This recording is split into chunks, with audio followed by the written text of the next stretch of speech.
So in the previous class, we start the portion of the metallurgy chapter, that is a basic principle of the metallurgy, right?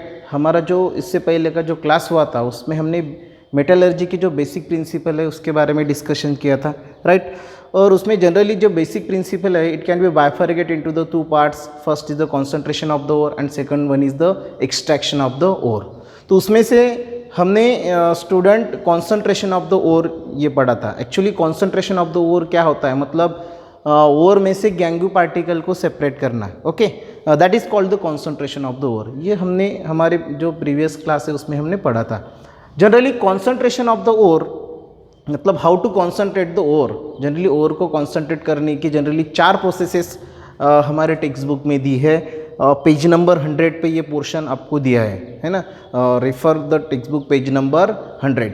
Actually ये जो concentration of the है उसमें से सबसे पहला जो methods था बेटा वो that is separation based on the gravitation. Okay, दूसरा था मैग्नेटिक सेपरेशन मेथड, तीसरा है फ्रोथ फ्लोटेशन मेथड और चौथा लीचिंग, राइट? ये 4 प्रोसेस है जिसमें हम ओर को क्या कर सकते हैं, कॉन्सेंट्रेट कर सकते हैं. ओके, उसमें से हमने पहला शुरू किया था प्रीवियस पीरियड में, that is separation based on the gravitation. और इसमें 2 मेथड्स थी, उसके भी 2 टाइप्स थे, सब टाइप्स बोल सकते हैं हम. एक व्हील फ्लेटेबल मेथड और दूसरा था बेटा हाइड्रोलिक सेपरेशन मेथड. तो व्हील फ्लेटेबल मेथड और हाइड्रोलिक सेपरेशन है ना, उसके बाद हाइड्रोलिक सेपरेशन मेथड, इसके बारे में भी हमने डिटेल्स हमारे प्रीवियस क्लास में स्टडी किया था. Okay, today now we are going to start the second process of concentration और that is the magnetic separation method. Okay, तो आज हम मैग्नेटिक सेपरेशन मेथड से किस तरह से जनरली ओर को कॉन्सेंट्रेट कर सकते हैं ये हम स्टडी करने वाले हैं. तो actually you will see that on the screen. Actually for the magnetic separation method we required such type of magnetic machine, electromagnetic machine. Okay, तो एक्चुअली बेटा ये जो इलेक्ट्रोमैग्नेटिक मशीन है मतलब इस मेथड से हम जनरली जो मैग्नेटिक ओर है उसको सेपरेट कर सकते हैं. मतलब कौन से ओर के लिए अप्लीकेबल है ये मेथड, मैग्नेटिक ओर के लिए. मतलब मैग्नेटिक और नॉन मैग्नेटिक पार्टिकल को जनरली इसमें सेपरेट किया जाता है. बेसिकली इस प्रोसेस में 2 इम्पॉर्टेंट पार्ट्स है, एक कन्वेयर बेल्ट राइट, और दूसरा जनरली ये roller, right? Roller and the conveyor belt, these are the 2 parts, important parts of these machines. So as I say that it required the electromagnetic separation method. Basically 2 important part मैंने बताए, this is the conveyor belt and these 2 are the rollers. ये 2 rollers है. Okay, तो ये conveyor belt और roller ये 2 important part generally ये magnetic separation method के मशीन में बहुत ही यूजफुल है. मतलब they are the very important part for making the separation. So let's see how it work. You will see that this is the conveyor belt. Basically conveyor belt, अब conveyor belt is a non magnetic, right? It is a non magnetic. It is made up of the brass and the leather. Conveyor belt जो है बेटा वो non magnetic है और generally वो कौन से मटेरियल से बनता है, ब्रास और लेदर. ओके, अब ये यहाँ पे 2 रोलर्स आपको यहाँ पे दिखाई दिए हैं.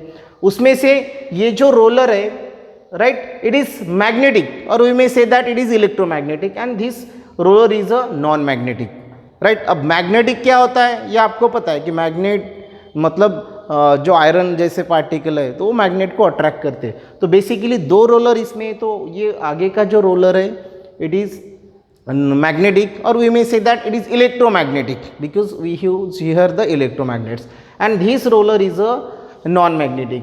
And another thing is that conveyor belt which is also non magnetic in nature. उसका भी नेचर कैसे रहेगा, नॉन मैग्नेटिक. बेसिकली किससे बना है ये, ब्रास या लेदर. ये यहाँ से हम जो ग्राउंड ओर है, ग्राउंड ओर यहाँ से हम पोर करेंगे और ये बेल्ट पे यहाँ से रिलीज करेंगे ground ore. Okay, so let's see the how exactly it works. You will see that this is the non magnetic material that is leather और brass conveyor belt. Now powder ore we can pour from here and then it will be move around that leather belt. So what you see that here in this case 2 collector vessels are there. ये जो roller है basically ये magnetic electromagnetic roller है. Okay, this is the electromagnetic roller. और इसके नीचे मतलब एक आगे एक कलेक्टर वेसल है और ये पीछे एक कलेक्टर वेसल है। 2 collector vessels are there, 1 collector vessels for the magnetic ore and magnetic material and another for the non magnetic material. तो इस तरह से हम सेपरेशन, यहाँ से ओर हमने पोर की, बेल्ट रनिंग में है तो ये बेल्ट ऐसे रन होता है और यहाँ से ऐसे राइट ये ओर इस तरह से आती है और how it can be collected. Okay, you will see the exact working. Now look at this particle of the ore which are non-magnetic in nature are not attracted toward the magnetic roller. As I tell you, this is the magnetic roller or we may say that it is the electromagnetic roller. अब यहाँ पे generally जो particles non magnetic है तो definitely they are not attract toward this roller. ये जो roller है बेटा यहाँ पे राइट आगे के साइड में कौन सा रोलर, इलेक्ट्रोमैग्नेटिक रोलर है। तो जो नॉन मैग्नेटिक पार्टिकल है जिनका नेचर नॉन मैग्नेटिक है, they are not attracted toward this roller, so they fall in this collector vessel because they are not attracted because they are non magnetic in nature. तो non magnetic particle generally इसके तरफ attract नहीं होते, वो generally ये इस vessel में collect हो जाते हैं, मतलब वो फॉल हो जाते हैं। Okay, you will see that. And what about the magnetic particle? और जो मैग्नेटिक पार्टिकल्स है एक्चुअली ये मैग्नेटिक रोलर है, मैग्नेटिक पार्टिकल इसको स्टिक होते हैं और यहाँ से स्टिक होने के बाद ये इस कलेक्टर वेसल में कलेक्ट होते हैं। तो in this way we can separate the magnetic and non magnetic particle by this process. तो इस तरह से बेटा हम ये नॉन मैग्नेटिक और मैग्नेटिक पार्टिकल को सेपरेट कर सकते हैं। As you see here these are the non magnetic particle and these are the magnetic particles, right. तो इस तरह से मैग्नेटिक पार्टिकल और नॉन मैग्नेटिक पार्टिकल को हमने सेपरेट किया by using this electromagnetic separation method. Let's see the so this technique is used to separate the component of a mixture which are magnetic in nature. as I tell you before, पहले ही मैंने बताया कि generally ये जो techniques है कौन से ओर के लिए कौन से ओर का सेपरेशन करती है कि जिनका नेचर मैग्नेटिक है, जिनका नेचर मैग्नेटिक है उसके लिए ये मेथड्स बेटा क्या है अप्लीकेबल है। ओके, जनरली ओर का कॉन्सेंट्रेशन करना मतलब उसमें से गैंग सेपरेट करना है, गैंग पार्टिकल क्या करना सेपरेट करना। तो यहाँ पे non magnetic particle are the gangue particle. Let's see the cassiterite that is SnO2 tin ore, ये बेटा टीन ओर है। जनरली टीन ओर का सेपरेशन हम इस मेथड से कर सकते हैं। टीन ओर में से गैंगू पार्टिकल को सेपरेट करना मतलब मैग्नेटिक पार्टिकल और नॉन मैग्नेटिक पार्टिकल को इस प्रोसेस से हम सेपरेट कर सकते हैं। यू विल सी दैट कौन से मैग्नेटिक पार्टिकल है इसमें और कौन से नॉन मैग्नेटिक। तो magnetic particle ferrous tungstate FeWO4 और non magnetic particle you will see that on the screen that is stannic oxide SnO2। तो ये कैसिटेराइट जो ओर है जिसको हम टीन ओर भी बोलते हैं SnO2 राइट, उसका कंपोजिशन का फार्मूला है। तो इसमें बेटा ये मैग्नेटिक पार्टिकल फेरस टंगस्टेट रहते हैं जिसका FeWO4 और स्टैनिक ऑक्साइड जिसका फार्मूला है SnO2। तो this is the non magnetic and this is the magnetic. Okay, तो इस तरह से बेटा कैसिटेराइट ओर को कॉन्सेंट्रेट किया जाता है और इसका कॉन्सेंट्रेशन जनरली ये मैग्नेटिक सेपरेशन मेथड से किया जाता है। So remember that. Okay, in this method we can separate or we can concentrate the tin ore or we may say that is the cassiterite ore SnO2, right. So this is the about the magnetic separation method. Okay, now the third method that is the froth flotation method. अब इसमें बेटा third process है concentration of the ore करने का जिसका नाम है froth flotation. Okay, तो for the froth flotation the froth flotation method is basically based on the hydrophilic and the hydrophobic properties of the particle. जो भी ओर के पार्टिकल है जनरली उसका हाइड्रोफिलिक और हाइड्रोफोबिक ये जो नेचर है इस पे डिपेंड। जनरली ये मेथड जो है जनरली फ्रोथ फ्लोटेशन मेथड ये पार्टिकल के हाइड्रोफिलिक या हाइड्रोफोबिक प्रॉपर्टीज पे डिपेंड रहता है। अब what do you mean by hydrophilic property and the hydrophobic property? तो हाइड्रोफिलिक मतलब वाटर लविंग है ना, वाटर लविंग प्रॉपर्टीज। हाइड्रोफिलिक किसे बोलेंगे? वाटर लविंग, मतलब that particle are dissolve in water, they are called as the hydrophilic. And hydrophobic it is quite opposite to the hydrophilic, मतलब water heating, we may say that water hating properties, right, मतलब water में वो dissolve नहीं होती है। Do you understand the hydrophilic and hydrophobic? concept. Hydrophilic means it is a water loving properties, and hydrophobic is nothing but the water, yes, water repelling और water hating, right. मतलब this particle are not dissolve in water. तो बेटा इस पे depend है ये जो methods हम स्टडी करने वाले हैं फ्रोथ फ्लोटेशन में, जिसमें फ्रोथ फॉर्म होता है, right. So this process is basically based on the hydrophilic and the hydrophobic properties of the particle. अब इस मेथड से हम कौन से टाइप के ओर को कॉन्सेंट्रेट कर सकते हैं? तो जनरली जो सल्फाइड ओर है ना, by this method we can what concentrate the sulfide ore. Let's see how it work. So look at this. This is the tuff. Then this is the agitator, right? So in this way the froth is formed. So how it work? Which type of the generally देखो कैसे work करता है. आप देखते हो screen में कि generally metal sulphide particles they get wetted with the oil. मतलब मेटल सल्फाइड के जो पार्टिकल है वो किससे वेट होते हैं? ऑयल से. So due to their hydrophobic properties. Why? Because they have the hydrophobic nature. उनका जो नेचर है वो कैसा है? हाइड्रोफोबिक. मतलब वो वाटर में डिजॉल्व नहीं होते, इसलिए वो किस में वेट होते हैं? ऑयल के साथ. तो सेकंड, और इसमें जो सल्फाइड ओर में जो गैंग पार्टिकल है they get wetted with the water. अब स्क्रीन पे आप देख रहे हो कि मेटल, सपोज ये ओर के कंपोनेंट है, एक मेटल सल्फाइड पार्टिकल है और दूसरे गैंग्स पार्टिकल है. गैंग्स पार्टिकल आज nothing but the impurities. Gangues particle को हम क्या बोलेंगे? इम्प्यूरिटीज. तो metal sulphide generally they get wetted with the oil. So because of the hydrophobic nature वो ऑयल के साथ वेटेड होते हैं क्योंकि उनका नेचर हाइड्रोफोबिक है, मतलब वाटर रिपेलिंग. उसके बाद जो गैंग्स पार्टिकल है बेटा they are dissolve in water. So because of the hydrophilic properties they get wetted with the water. These are the two comparison. These are the two components that found in a what. कहाँ पे found होते हैं ये component? हमें generally sulphide ओर में found होते हैं. Okay, let's see how it exactly work. इसका वर्किंग कैसे ये वर्क करता है वो हमें देखना है.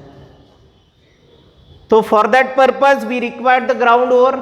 ये इस तरह से ग्राउंड मतलब बारीक है ना फॉर्म में हमें क्या चाहिए? ओर चाहिए. उसके बाद you will take this is the tub, right. You will take the enough amount of the water in this tub, और उसमें ये ओर आपको क्या करना है? ऐड करना है. टब में इनफ अमाउंट ऑफ वाटर लेना है, उसमें ओर क्या करना है? ऐड करना है. और साथ ही उसमें बेटा जो ऑयल है दैट इज पीन ऑयल या यूकैलिप्टस ऑयल, वेजिटेबल ऑयल आपको इसमें ऐड करना है. क्या क्या लिया? वाटर लिया, वाटर में ओर लिया, ओर ऐड किया, उसमें हमने पीन ऑयल ऐड किया. अब पीन ऑयल या पाइन ऑयल और यूकैलिप्टस ऑयल किस लिए ऐड किया? Because it creates the froth. For the formation of the froth we may add the oil. Okay, now let's see the working. उसके बाद add करने के बाद with the help of agitator, this is the agitator. Agitator is continuously move, right. अब ये सभी मतलब और वाटर में ऐड करो, ऑयल डालो, उसके बाद कंप्रेस एयर उसमें से पास करो. कंप्रेस एयर, कंप्रेस फॉर्म में एयर इसमें इस सॉल्यूशन में हम क्या करेंगे? पास करेंगे. And because of that compress air what will happen? The bubbles are form. The bubbles are form and then you will start the agitator. Agitator rotate होना शुरू करेगा. Let's see the working. This is the agitator. Now it rotate and because of its rotate what will form?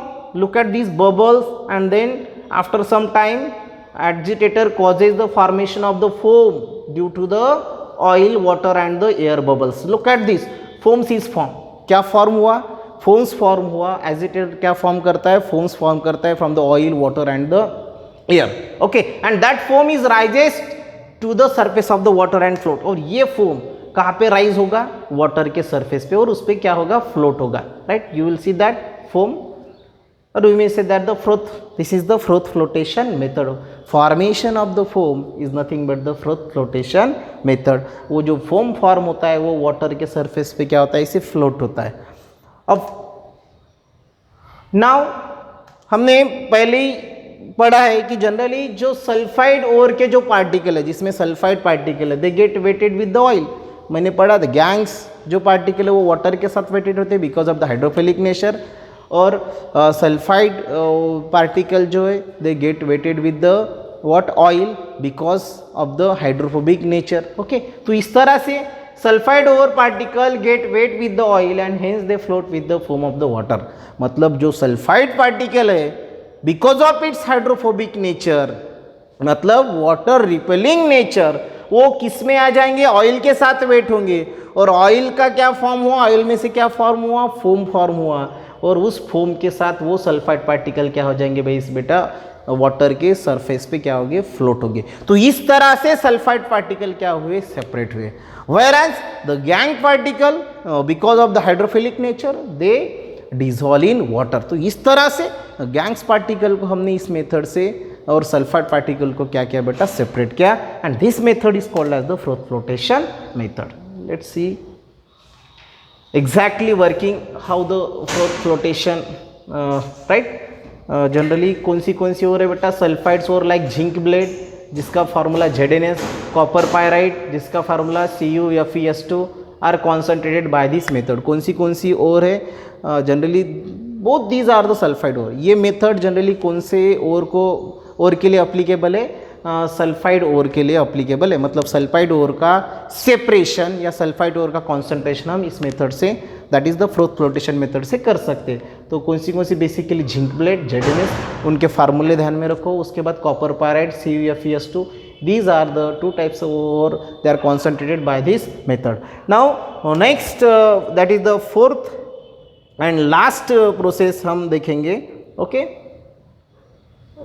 Zinc blende का देखो impurities इस तरह से separate होती है, राइट।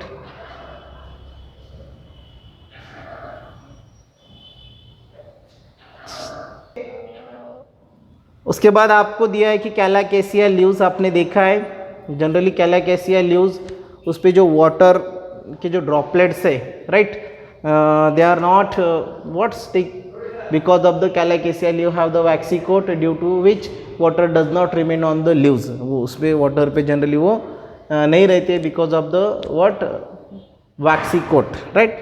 कैलाकेसी का या लीव्स का एग्जाम्पल है। उसके बाद तुम्हारा वैक्स है, उस पर भी वाटर, मतलब हाइड्रोफिलिक नेचर या हाइड्रोफोबिक नेचर है ना, generally hydrophobic, water hating and water repelling. But salt और soap generally they get wetted with the water. Salt और सोप वाटर के साथ वेटेड होते हैं, इसका मतलब they are hydrophilic in nature, understand. और कैलाकेसिया लीव्स और wax they are hydrophobic in nature, that's why they are not get weighted with the water। okay, now the last method is the leaching method actually। okay, तो generally ये leaching method generally is the first step in the extraction of the process of the metal like gold, silver and the aluminum from their ore। generally metals like gold, silver and the aluminum, इसका separation करने के लिए जो पहली step है वो है बेटा लीचिंग, राइट। तो लीचिंग में एक्चुअली क्या होता है कि ग्राउंड ओर, ग्राउंड मतलब राइट स्मॉल पार्टिकल में जनरली ओर को कन्वर्ट करो with the help of that grind mill, और वो ग्राउंड ओर दूसरे सॉल्यूशन के साथ, राइट, या कॉन्सेंट्रेट सॉल्यूशन के साथ क्या किया जाता है, उसको लीच किया जाता है, सोक किया जाता है, राइट। सोक करने के बाद the chemical reaction has been takes place, मतलब ग्राउंड फॉर्म में ओर ली जाती है, उसमें एक बड़े से टैंक में या कोई भी कंटेनर में उसको उसके साथ लीच किया जाता है। लीच करना मतलब it get soak with that another solution, right. उस सॉल्यूशन के साथ उसको क्या किया जाता है, लीच किया जाता है, सोक किया जाता है। And after certain time the chemical reaction has been takes place, और केमिकल रिएक्शन होने के बाद जनरली अलग बॉन्डिंग फॉर्म होती है, और उस तरह से गैंग पार्टिकल जनरली उसके साथ रिएक्ट नहीं होते। जो भी सॉल्यूशंस रहता है, जो गैंग पार्टिकल है उसके साथ रिएक्ट नहीं होती है। So in this way gangue particle get separated with the leaching method. तो let's see how it work. Generally ये तीन मेटल्स है, उनके सेपरेशन के लिए आप देख सकते हो स्क्रीन पे, और प्रोसेस भी कैसी है, ग्राउंड ओर यहाँ से इसमें ऐड की जाती है, यहाँ पे लीचिंग होता है, और बहुत सारी कंडीशन भी यहाँ पे अप्रोप्रिएट, जैसे स्टीम देना है, राइट। हम आगे जाके जब एल्यूमिनियम का एक्सट्रैक्शन स्टडी करेंगे तो उसमें जनरली डिटेल्स हम ये सभी चीज़ें जनरली एल्यूमिनियम के एक्सट्रैक्शन में लीचिंग प्रोसेस हम डिटेल में स्टडी करेंगे। तो ore is soak in a certain solution for a long time, यहाँ पे ओर का सोकिंग किया जाता है एक सर्टेन पर्टिकुलर सोल्यूशन में, जैसे एल्यूमिनियम का हम देखने वाले, राइट। फिर स्टीम अंडर उसको हीट किया जाता है, स्टीम प्रोवाइड की जाती है, प्रेशराइज किया जाता है, बहुत सारी कंडीशन इसमें अप्लीकेबल रहती है for soaking the ore, right. Step by step सभी प्रोसेसेस हम इसमें लीचिंग प्रोसेस में करेंगे।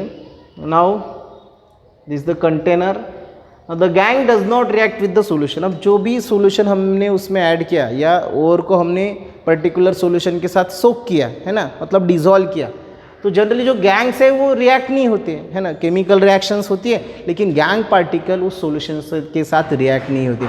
अब उस सॉल्यूशन के साथ गैंग पार्टिकल रिएक्ट नहीं होती है, इसका मतलब क्या हुआ कि गैंग पार्टिकल हम इजीली क्या कर सकते, फिल्ट्रेशन मेथड से या कोई भी सिंपल मेथड से क्या कर सकते, उसमें से सेपरेट कर सकते हैं। So let see how the leaching has been. तो गैंग कैन बी सेपरेटेड, यहाँ पे जैसे गैंग पार्टिकल यहाँ से सेपरेट किए जा रहे हैं, राइट। बॉक्साइड ओर है ना, मैंने बोला था कि एल्यूमिनियम मेटल का एक्सट्रैक्शन जनरली बॉक्साइड ओर से हम करते हैं, तो ये इसका एक्सट्रैक्शन हमने देखना है। ओके, नेक्स्ट आगे जाके हम ये extraction of aluminium from the bauxite ore देखेंगे। Okay, alumina get separate and the gangue particle also get separated. You will see that the extraction of the bauxite ore basically bauxite ore का जो leaching है या it is soaked with the aqueous NaOH और Na2CO3, मतलब caustic soda के साथ या sodium carbonate के साथ उसको सोक किया जाता है। ये दो ऐसे सॉल्यूशन है, इसके साथ जनरली लीचिंग मेथड में क्या होता है कि पर्टिकुलर और किसी अदर सॉल्यूशन के साथ क्या करते हैं, हम सोक करते हैं। तो बेसिकली एल्यूमिनियम का जब एक्सट्रैक्शन आपको करना है या एल्यूमिनियम ओर का मतलब बॉक्साइड ओर का जब आपको कॉन्सेंट्रेशन करना है, तो आप किसके साथ सोक करोगे, either NaOH that is caustic soda और we may say that sodium hydroxide और सोडियम कार्बोनेट, इनके एक्वस सॉल्यूशन के साथ हम ये करते हैं। Okay, so let further proceed. Alumina dissolve in the solution, why gangue does not dissolve.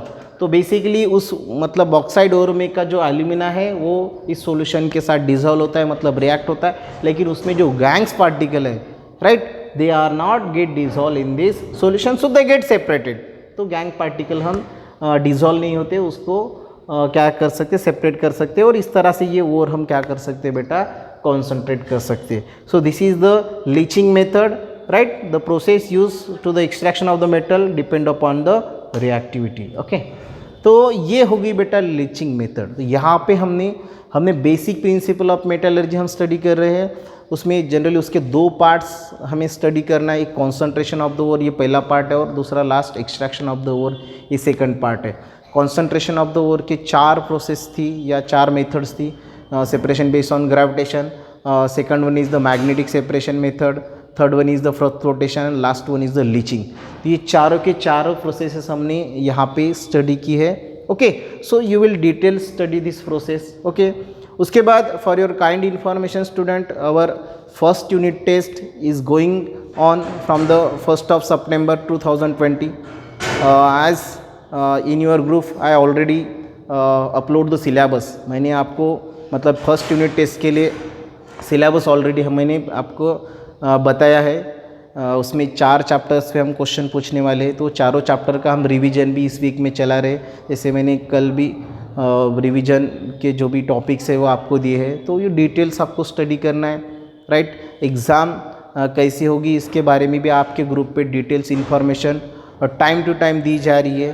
तो ये फर्स्ट यूनिट टेस्ट बहुत ही इंपॉर्टेंट है from the academic session, so you have to prepare for the first unit test, and this is about the today's class. Thank you so much.